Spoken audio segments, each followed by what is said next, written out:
الرحمن الرحیم نحمده ونصلی علی رسوله الکریم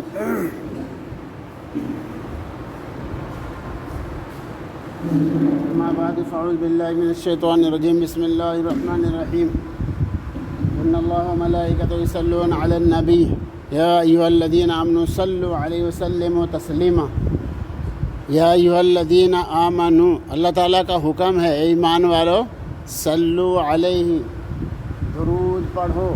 یہ اللہ جل جلالہ من والو حکم فرما رہے مومنین کو اللہ حکم فرما رہے ہیں کہ درود پڑھو.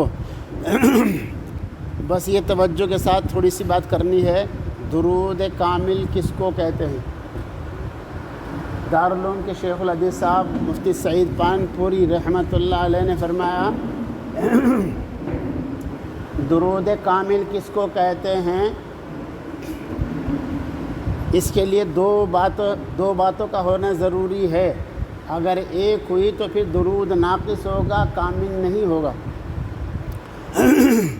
پہلی بات یہ ہے ایسی رحمت کو طلب کرنا جو دنیا آخرت کی بھلائی کو شامل ہو. پہلی بات درود کے لیے پہلی بات حضور پاک صلی اللہ علیہ وسلم کے لیے ایسی رحمت طلب کرنا جو دنیا آخرت کی بھلائی کو شامل ہو، جو دنیا آخرت کی بھلائی کو شامل ہو. اور دوسری بات درود کامل جب بنے گا جب دوسری بات بھی ہو. وہ کیا ہے؟ حضور پاک صلی اللہ علیہ وسلم پر جو دین نازل ہوا ہے اس کی اشاعت میں لگنا. حضور پاک صلی اللہ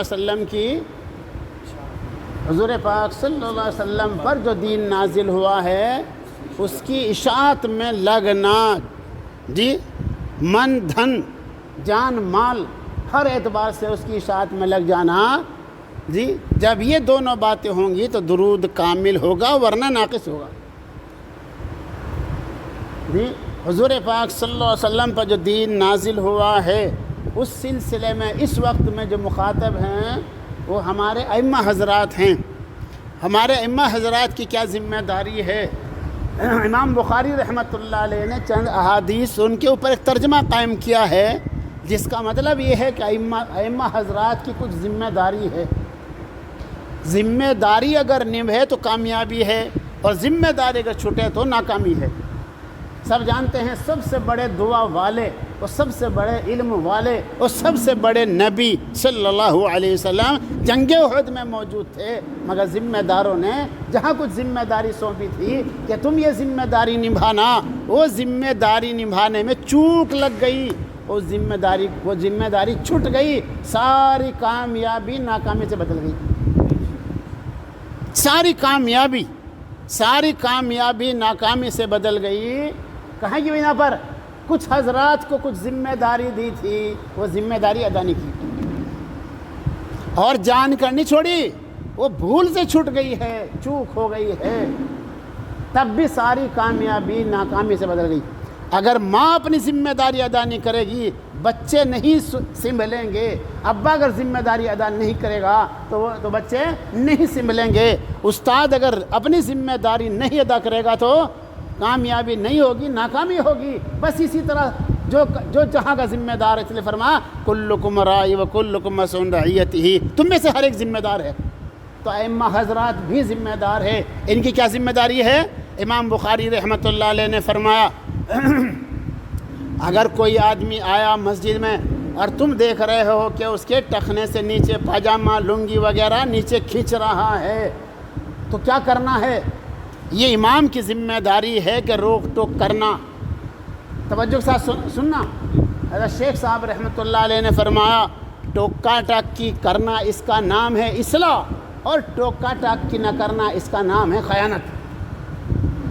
ماں اگر روک ٹوک نہیں کر رہی تو خائنہ ہے، اب اگر روک ٹوک نہیں کر رہا ہے تو خائن ہے. جی استاد اگر روک ٹوک نہیں کر رہا ہے تو خائن ہے. ایسا پیر جو روک ٹوک نہیں کر رہا ہے مریدوں کو تو وہ خائن ہے. تو اسی طرح اگر امام صاحب روک ٹوک نہیں کر رہے ہیں تو وہ کیا ہے؟ وہ خائن ہے. تو کیا کرنا ہے؟ جی سنو غور سے. تو کیا کرنا ہے؟ آپ اس کو نہیں چھیڑیں گے ورنہ تمہیں چھوڑنے کا. کچھ سمجھ میں آ رہا؟ اس کو نہیں چھیڑنا ہے. جب صف لگ جاویں تو ایک عام بات کرنا ہے, ایک عام بات کرنا ہے. بھائی ہمارے نبی صلی اللہ علیہ وسلم نے تنبیہ فرمائی اس بات پر کہ کوئی آدمی اپنا پاجامہ لنگی ٹخنوں سے نیچے, ایک آدمی کی لنگی نیچے ہو رہی تھی, آپ نے فرمایا دوبارہ وضو کر, دوبارہ نماز پڑھ. اللہ اکبر کبیرہ. اس کی وضو بھی لٹوا دیے, نماز تو لٹوائی ہی, اس کا تو وضو بھی دوبارہ کرایا. کس کا؟ جس کا ٹخنے سے نیچے. تو عام بات کرنی, اس کو نہیں چھیڑنا, ایک عام بات کرنی. بس ایک مثال ہے. اسی طرح کوئی کسی بھی طرح کی کمی دیکھے مقتدیوں میں تو اسی طرح ایک عام بات کرنی ہے, یہ امام کی ذمہ داری. اسی طرح ائمہ ہو یا مقتدی ہوں. جی امام بخاری رحمۃ اللہ نے باب قائم کیا, یہ فرمایا ہمارے نبی صلی اللہ علیہ وسلم نے دیکھا کہ مسجد میں تھوک پڑا ہوا ہے, آپ نے کسی اور کو نہیں حکم دیا, خود ہی اس کو کھرچا اور صاف کر دیا. امام بخاری رحمۃ اللہ نے تعلیم دی ہے کسی کا انتظار نہ کرے, کسی خادم کا انتظار نہ کرے, کسی مؤذن کو تلاش نہ کرے, یہ خود اپنی ذمہ داری سمجھے, چاہے مقتدی ہو چاہے امام ہو, اپنی خوش قسمتی سمجھے اللہ کے گھر کی صفائی. پھر دیکھا کیسے سروں پر بیٹھاتے ہیں یہ, پھر دیکھا کیسے سروں پر بیٹھاتے ہیں یہ مقتدی اماموں کو, کچھ کر کے دکھائیں. بات سمجھ میں آئی؟ اور سمجھو بات, نماز کے سلسلے میں ہم سے بڑی کوتاہی ہو رہی ہے.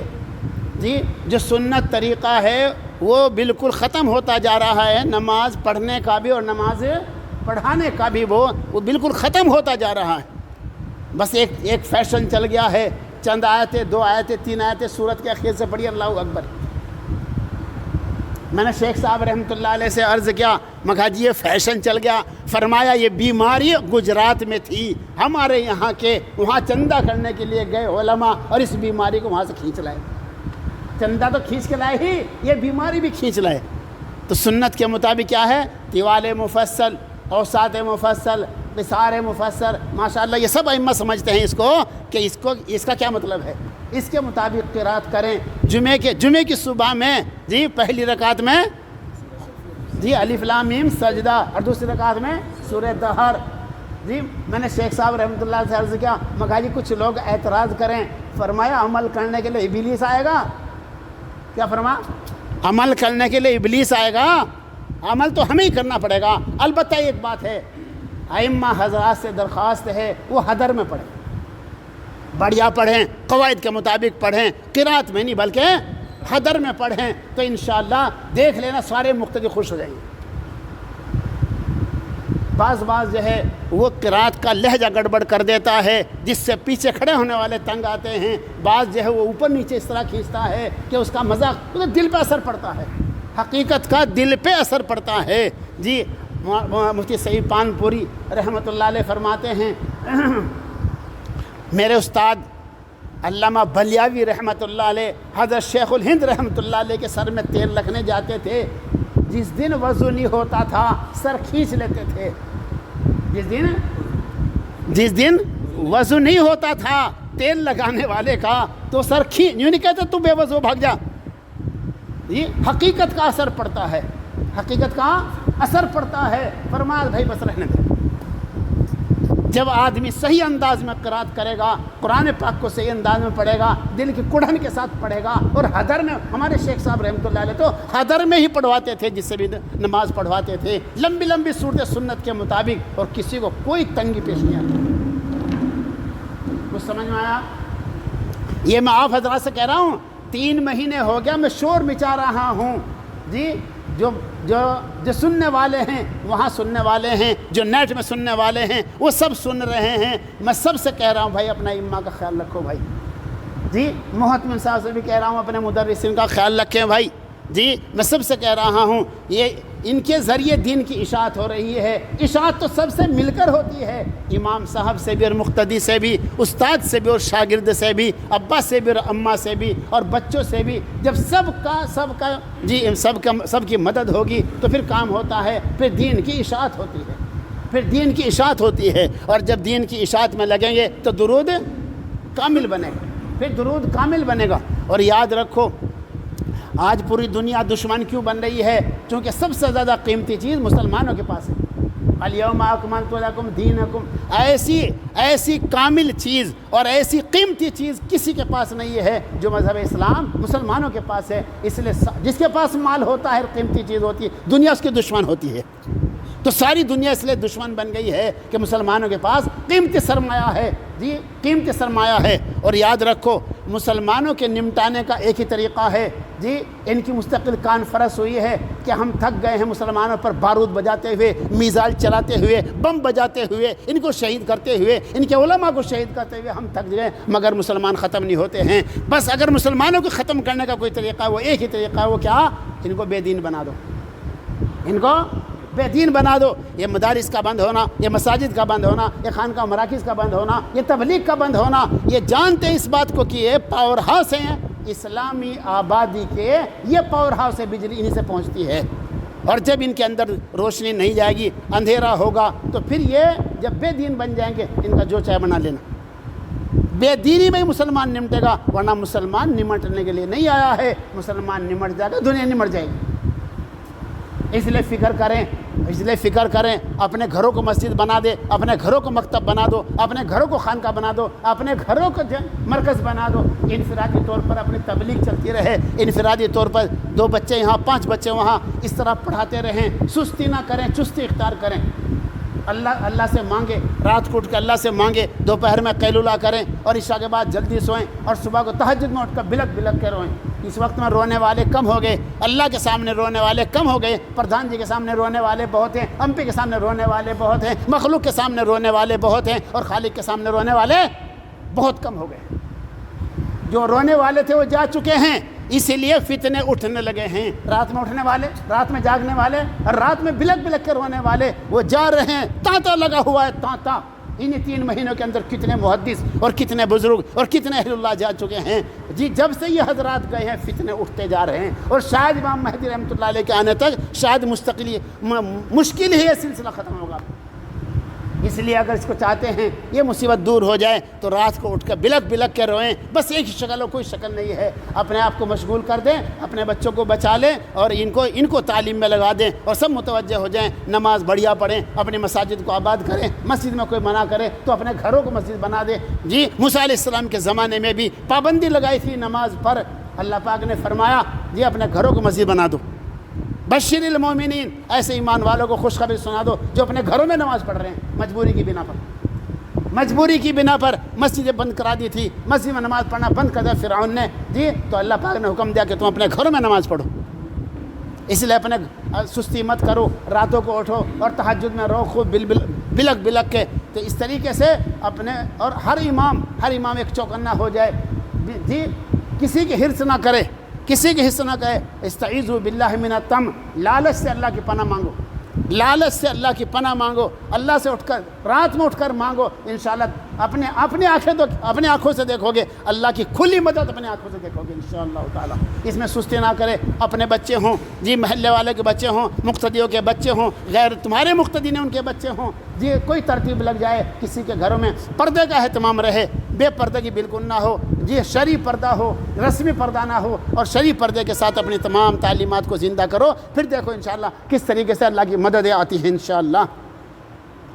فجر کی نماز میں خاص طور سے، جی یہ جو راتوں نیٹ چلتا ہے، دیر میں اٹھ کے آتے ہیں، امام صاحب نے سویرے نماز پڑھا دی، بس اعتراض کرنا شروع کر دیتے ہیں۔ جی کوئی 10 منٹ پہلے نماز کھڑا ہوتا ہے نماز پڑھانے کے لیے، کوئی 15 منٹ پہلے۔ یہ غلط طریقہ ہے بھائی دوستو، چاہیے تو آدھا گھنٹہ پہلے۔ حد والا ہردوئی رحمۃ اللہ علیہ بہت شور مچایا کرتے تھے، آدھا گھنٹہ سورج نکلنے سے پہلے، آدھا گھنٹہ پہلے نماز شروع کرے، لیکن کم از کم 25 منٹ۔ ارے اگر کوئی کچھ بھی کہے 20 منٹ سے کے بعد نہیں، بس 20 منٹ رہ گئے، بس کھڑے ہو جاؤ، کوئی خوشی کہتا رہا، آگے گنجائش نہیں رہی ہے، آگے گنجائش نہیں ہے۔ اس لیے ہمت کریں، لوگوں کو سمجھائیں، ایک عام بات کریں کہ بھائی دوپہر میں قیلولہ کرنا، پوری رات نفل نماز پڑھنے سے افضل ہے۔ جب دوپہر میں آرام کریں گے تو دوپہر میں آرام کرنے سے صبح اٹھنے میں اس طرح مدد ملے گی جس طرح سحری کھا کے روزہ رکھنے میں مدد ملتی۔ ہر آدمی چست ہو جائے، اسکول والا کیا، مدرسے والا کیا، خانقاہ والا کیا، تبلیغ والا کیا، ایسے ہی ائمہ حضرات، مؤذن حضرات سب چست ہو جائیں۔ بس آخر بات سنو، ماں باپ کی خدمت کرو، مؤذن کی، امام کی خدمت کرو، اور بھائی جو کام ہو رہا ہے دین کا اس میں ہاتھ بٹا دو، اعتراض نہ کرو، کام کرنے والوں پہ اعتراض نہ کرو، نہ کام کرنا چاہے نہ کرو، جو کر سکتے ہو کر لو جی، اور اپنا کلچر بچا کے رکھو، اپنا شرعی لباس بنا کے رکھو، اپنی پہچان بنا کے رکھو، اس طریقے سے ان کاموں میں لگ جاؤ تو پھر انشاءاللہ دیکھو اللہ کی مدد کیسے آتی ہے۔